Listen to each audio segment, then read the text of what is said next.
Welcome back. This is Will at Work. I'm Kevin. Today we're looking at a obscure one, for sure. It is called the BBC Bridge Companion.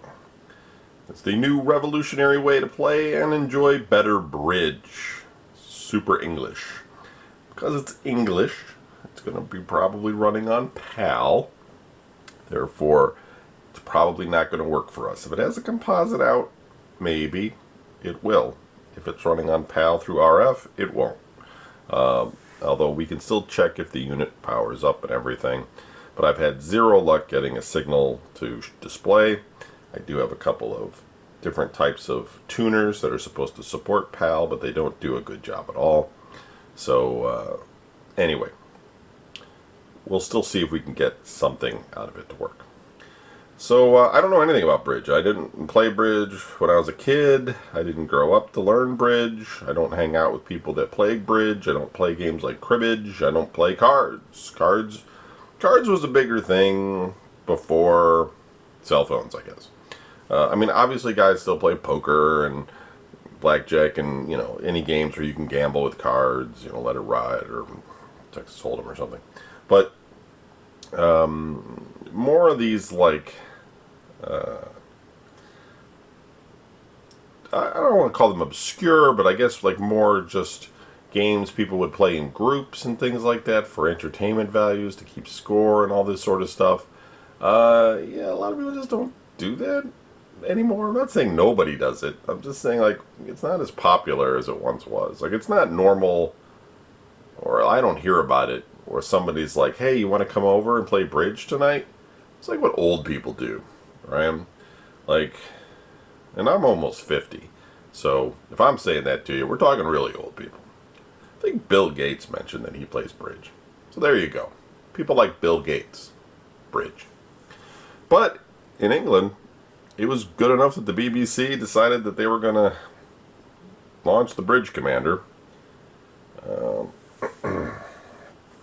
the side here, it says, the first cartridge, Bridge Builder, comes with your companion and covers the theory and practice of bidding, providing exercises, advice, and practice hands. And then it says, NB, though, Bridge Builder, is the first cartridge in the series. It is by no means intended simply for beginners, but players of all standards, experts, find it absorbing and thoroughly enjoyable. I don't know about all that. Hopefully we get the cartridge in the box. I have never tried this. We are going to find out if it's anything. Well, there's some guy here, he quoted. It's easy to use, and the presentation could hardly be clearer or more logical. An instant, get more out of your bridge kit with the promise of more to add to it later. Jeremy James, presenter of BBC TV's Bridge Club. On the back we've got some pictures. I mean, it looks like your standard 8-bit type game. And then you know, learn bridge and play bridge on your television rather than with a deck of cards. I guess if you wanted to play by yourself, you know, and this is like a game that requires multiple people, then this might come in handy. You know what I mean? I guess.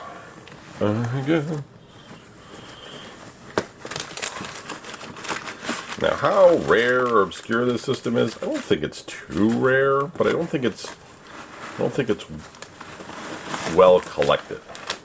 I don't see this appear in too many people's collections, and that is not unusual. We see this happen with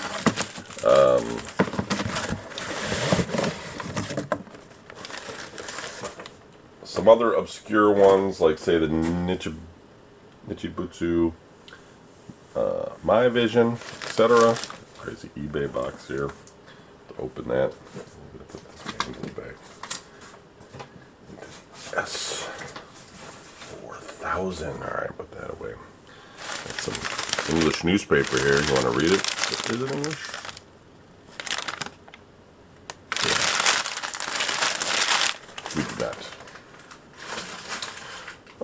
got a manual, fairly thick manual at that, in a binder format. This is the dog, already asleep and bored out of his mind. So you can tell, like, if modern day marketing would have this, the dog would be happy, the kids would be happy, everyone would be sitting around happy. And that floral print couch that's there, that would definitely go. Alright, well, let's see if we can get it going without having to use that.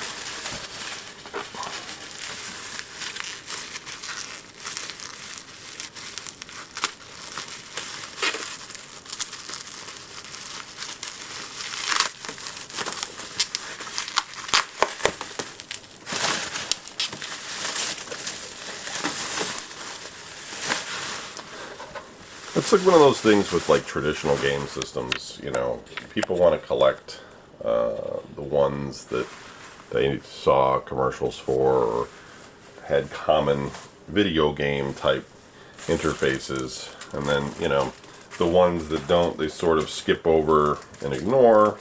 But I'm the type of collector that trying to get everything. I won't be able to, of course. And I don't, I know there's like people that feel like, you know, collecting is bad for the legacy market because it raises the prices on everything for everybody. And, you know, I don't know if that's necessarily true, because the people that list these things for sale just want incredibly high prices for them, and they don't always get them. You know, but if certain people were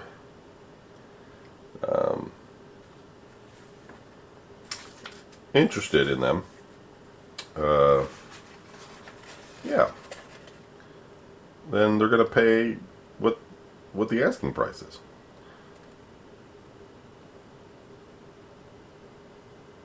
This is really interesting. Okay, well, it was nice. The person I bought this off of eBay sent me some documentation about how this all worked, and I will show it to you. And this is actually going to be kind of interesting, because I don't know if anybody's ever seen, well, who knows, I haven't watched any YouTube video about the Bridge Commander. Looks like we got a big cartridge port back there. We have what I could only guess is an RF lead and a power adapter, which the adapter that comes with it is probably 220 volt.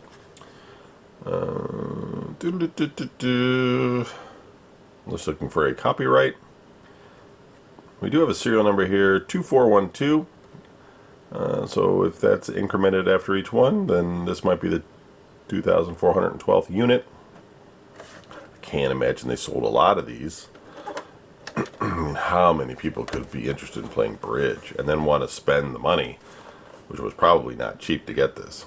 It actually has a nice little format, though, for what it is. I mean, you got this kind of flat down. You got some good buttons here, start, back. These all feel pretty good. I don't see a power on, though. It's on this side. No. Maybe you just plug it in and it works. Yes. What happens when you want to change cartridges? You have to unplug it? Weird. Alright, let's see what's in the box here. We have a little box. Let's see if we got the cartridge. That's the most important thing.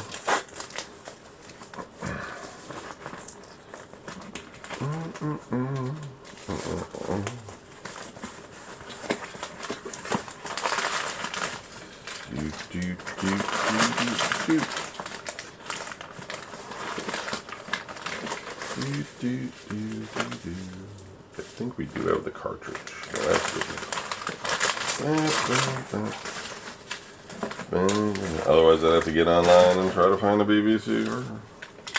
So we do have a large power brick here that we won't use because it's got the infamous English plug. If you ever watched a video about these plugs, it's very interesting how they're designed.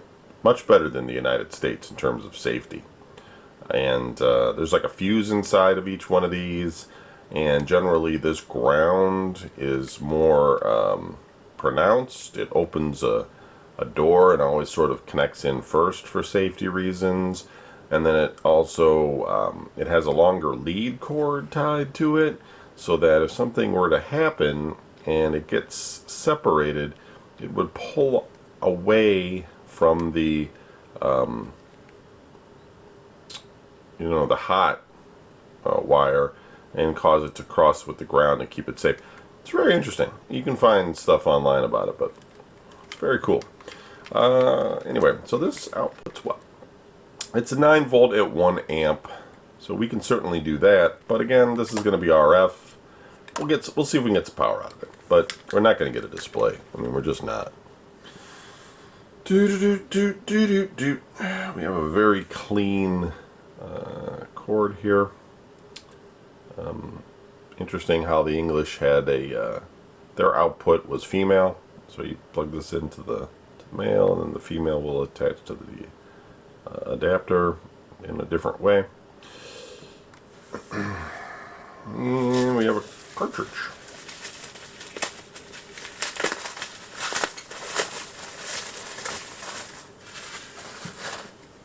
And it's Bridge Builder. It's actually a pretty substantially, like, it's got 4 bolts in it.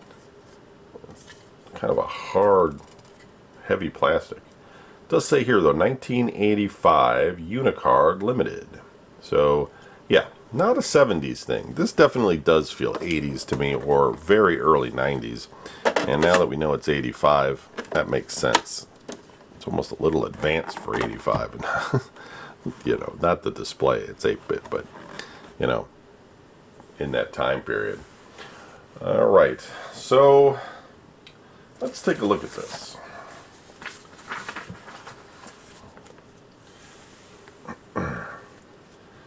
So we have this: Dear Sir or Madam, I am writing to inform you that the next BBC Bridge Companion cartridge, Club Play 1, is now available. This retails at £30.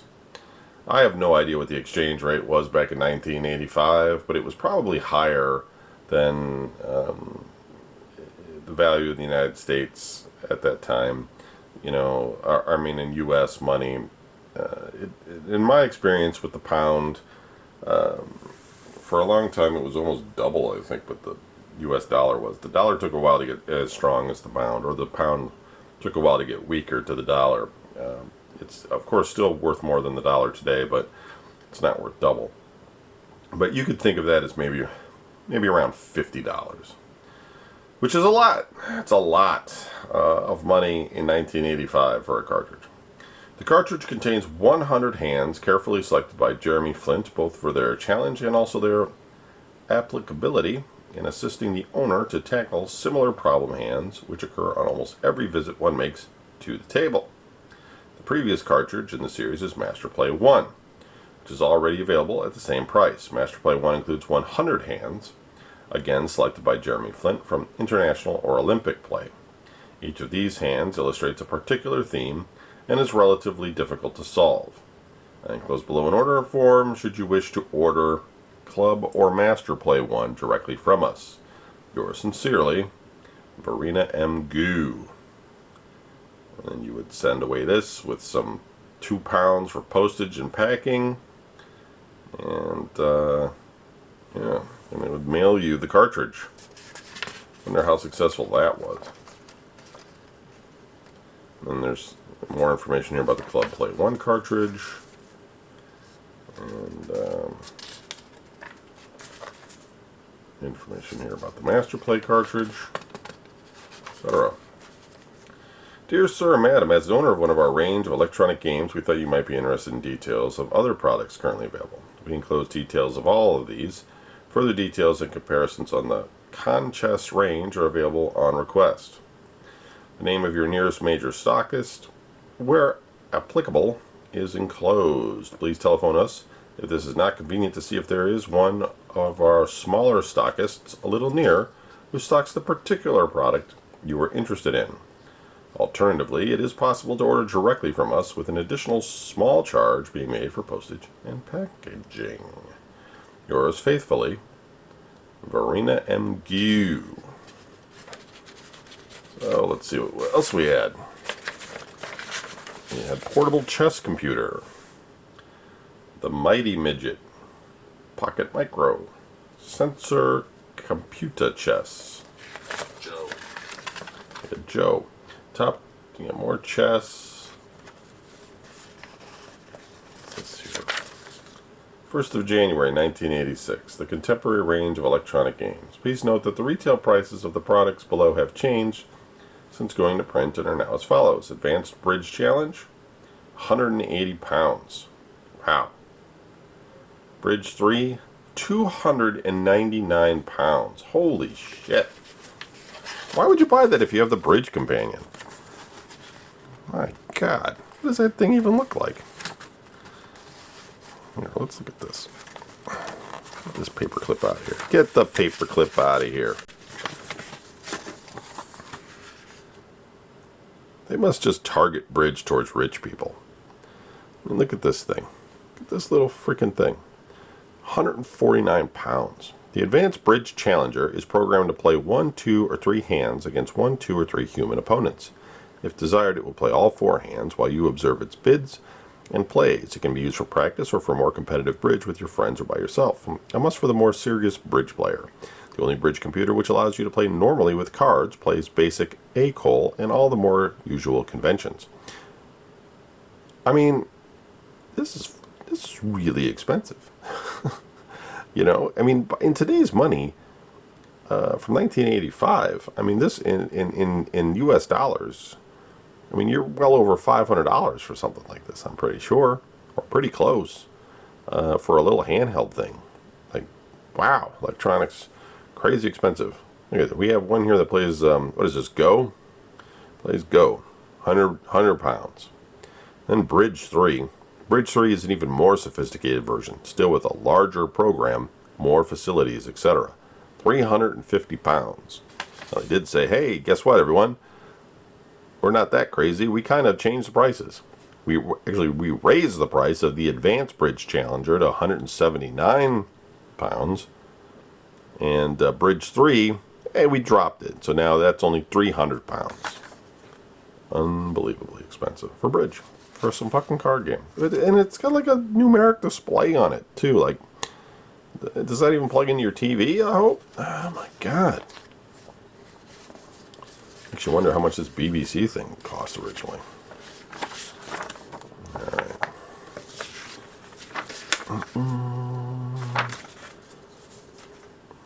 The con chest.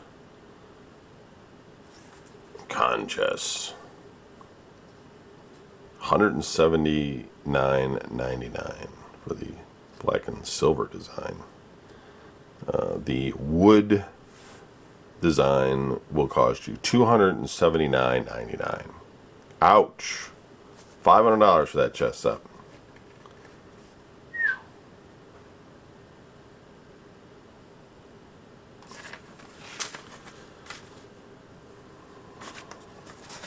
Details out what it does, etc. BBC Bridge Companion. Little guide towards it.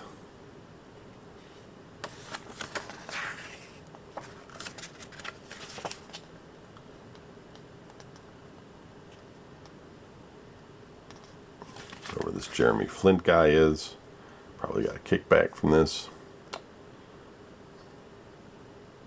My bridge has improved beyond all recognition, and I have ever been able to bring my partner, bridge, and marriage up to my own standard. Oh my God. I was delighted at the simplicity of the product and the ease with which it could be operated. It takes players from the most elementary stage through the middle ground to a standard which would make them acceptable at quite a high level. Do you imagine? And today we can just you just go online, probably download something for free, play. It looked better, probably plays better, has more stuff. The contemporary range of electronic games. So these are all the prices of everything. Bridge 3 being closest to crazy at £300. We have some chess computers though, $279. Is the Bridge. So the Bridge Companion, the one we have here, $189.50, not including shipping. So, I mean, I'm thinking exchange rate and 1985 monies today. Bridge Companion would have been about $500 in today's money, somewhere around there. Crazy. Not including the adapter, which also costs another 10 pounds. Get a guarantee. Major department store stockists. Now, if you're from London or England, you probably know these places. Let's see if I can recognize any of them. So there's Hamleys of Regent Street, Harrods of Knightsbridge, Liberty of Regent Street, Selfridges of Oxford Street. Nope. Rackham's, Dingles, Alders, Reisman's, Howells, Cavendish House, Alders, Lewis's, Bentall's, another Lewis's, Showfield's, Kendall Milne, Lewis's, Dingles, and James Beattie. Now, that's not that interesting. I don't know what any of those are. But in our world of Pong, where we've looked at a lot of Pong systems in this series, you can see all of the different department stores that existed all over the place in different towns and cities. And if you think about that in the United States or any other part of the world, these various department stores would need, and want to have unique products that they sold themselves. And so, what you end up with is all of these rather unique Pong systems that were sold at different stores, depending on where you lived and which one was your major department store that you went to. It's just kind of how it is. It wasn't like people necessarily had exclusivity where they were the only ones who could buy and sell something, but there was a lot of that. Sears, for instance, had an exclusivity agreement with Atari, so they were selling all of things that were branded from Atari, and so other companies that had to compete against Sears would order things from Hong Kong and get them branded, etc. But they would work through different distributors to get things made in their names, etc. It's all very interesting. Club Play 2 cartridge, which I don't have. And another letter about the latest cartridge. Okay, so that's a little bit of history there about the Bridge Companion. I thought that was kind of neat. I'd share that with you since we're probably not going to get to see this one actually work. But let me plug it in and see if I get some power out of it. And assuming I do, then it'll just be a keeper. I don't think I'd throw it out anyway, but you know how it is. So let's see, we'll do a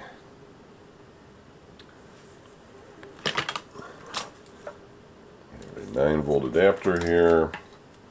The only thing about these adapters, and when you're doing something like this, is knowing which way is positive and negative. Now, almost always, the positive is on the inside, the negative is on the outside, because the negative usually is touching like the board itself, and that's being used as the ground.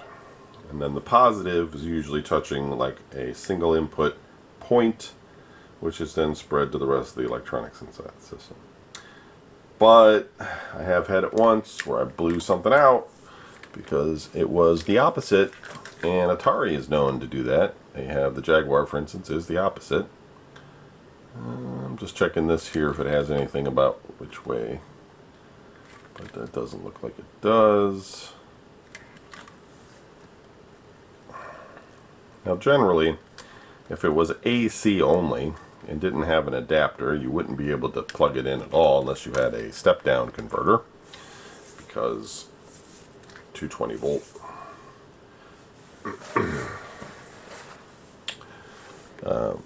Not going to work.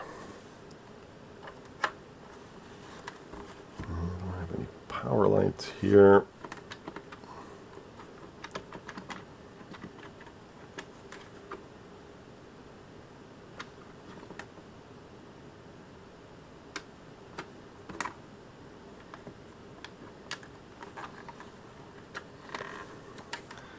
does feel a little loose going in there, though.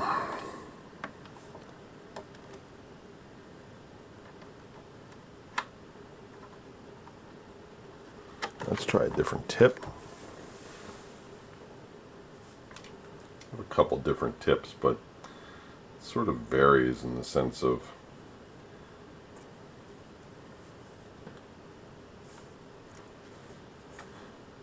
you can hug the inner pin tighter, or you can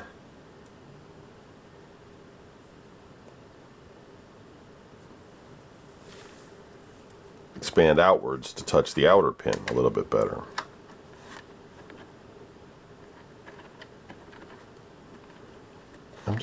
I'm surprised.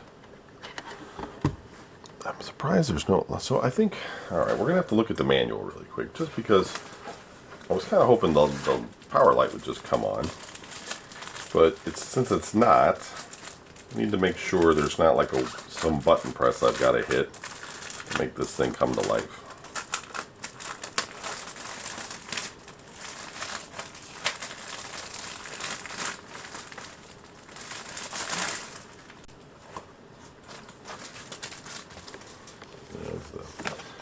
Bridge companion flyer thing. Operating manual.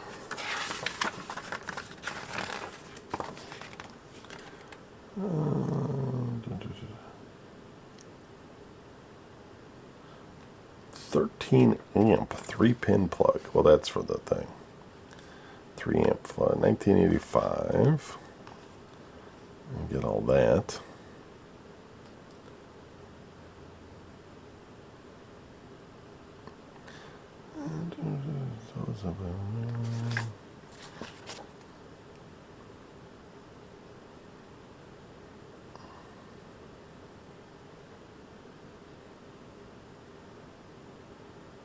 It says, plug the adapter into the mains and switch on.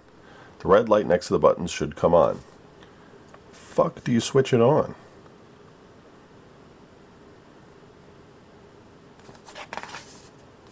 Or they mean switch on the power.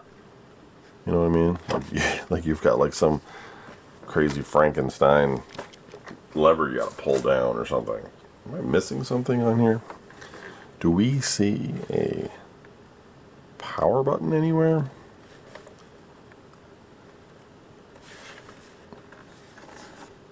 I am not seeing one.